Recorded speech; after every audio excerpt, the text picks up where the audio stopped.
L'emprunt obligataire est un instrument financier émis par une personne morale, notamment un État, une collectivité publique, une entreprise publique ou privée qui reçoit un prêt, donc une certaine somme d'argent de la part des souscripteurs des titres.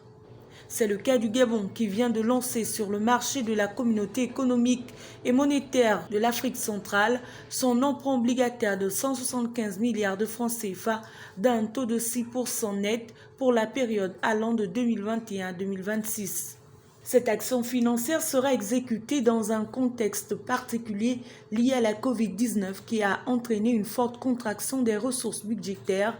Dans ce contexte, les opérations budgétaires de trésorerie et de financement de l'État en 2021 s'équilibrent en ressources et en charges à 2 681,5 milliards de francs CFA contre 3 047 milliards de francs CFA dans la loi des finances rectificative 2020, soit une baisse de 365,7 milliards de francs CFA. Finalement, on pourrait se demander quel est l'objectif visé par cet emprunt obligataire. Cette mobilisation financière servira, selon les autorités du ministère gabonais de l'économie, au paiement de la dette moratoire validée combinée au financement des projets prioritaires du plan d'accélération de la transformation, c'est-à-dire que cette somme de 175 milliards de francs CFA servira non seulement à alléger considérablement la dette intérieure, se chiffrant actuellement à 407 milliards de francs CFA, mais aussi à mettre un accent particulier sur les projets phares issus du PAT